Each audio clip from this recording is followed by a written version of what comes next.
Come on and get your sign. Come on and get your sign.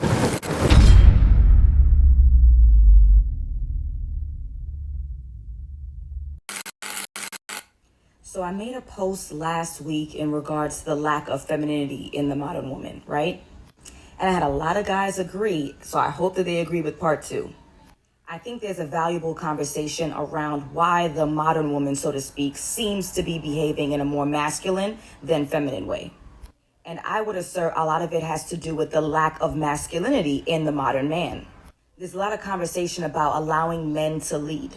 However, I don't think there's enough fair conversation about teaching men how to lead properly so that women feel comfortable letting go and allowing them to take the wheel.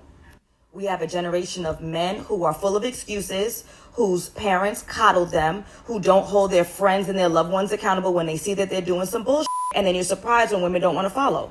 If I believe I had the right answers, I wouldn't follow you neither. So to be fair, I think there needs to be conversations on both sides in order to strengthen the relationship amongst us all.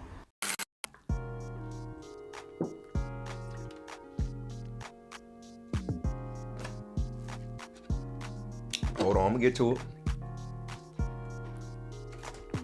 Now that most definitely is true what she's saying. The lack of masculinity in the modern man comes from parents and friends who coddle them, she said. True, not knocking it at all because a lot of ladies deal with this issue. Men as well, but she's pointing this topic towards the fellas. So just like the videos when we call women out fellas, all you herd ass jokers that want to play the butt women game, I think it's safe to say that it gets on our nerves. When we call them out vice versa and women say, but men, let's not go there. When men are coddled, it comes from people who enable their detrimental behavior. It's highly frustrating dealing with someone, and while you're with them, you pick up on all the things that their parents missed. This is why folks have to constantly reevaluate themselves. Look themselves in the mirror and say, I'm responsible for me. Because guess what, everybody? How does the old saying go with your parents when they know that they flawed? How it go? Shit, mom and daddy did the best they could. We did the best we could with you. Now, most times parents ain't gonna admit that they wrong, but that's their way of expressing it. You have to be grown enough to realize that your parents ain't your savior life after you become an adult. The frustrating part is that you can't tell these folks that their parents got them like that, because they'll be damned if you speak on them. So what does one do when you can't see it, huh?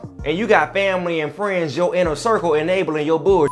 That person either gonna sit there or chuck up the deuces. It takes a village. Folks don't realize that a village remains even when the kids get grown. How is it a real village if you're out here making excuses for your sons and daughters from their wrongdoing that you created? How that make sense? So we as a village gotta tie that up. We ain't responsible for them as a whole, but we are responsible for the seeds that we plant in them. Because we know that your inner circle is gonna hold whatever you project at dear value. That's how things get sold up. It gets on my nerves when people complain about the people they don't like that they date. And then they turn around and raise their kids that way. But we don't talk about that. It's funny and cute when somebody else going through it and you just playing the fence. But it ain't funny when you dealing with it and you outcasted like you crazy when you know something wrong. But that person's support system won't own up to it. They won't own up to it. Play dumb. Hell, they'll even go as far as pushing y'all into a marriage and encourage y'all to stay together just so that person that they done coddled won't have to be their problem no more. Just saying.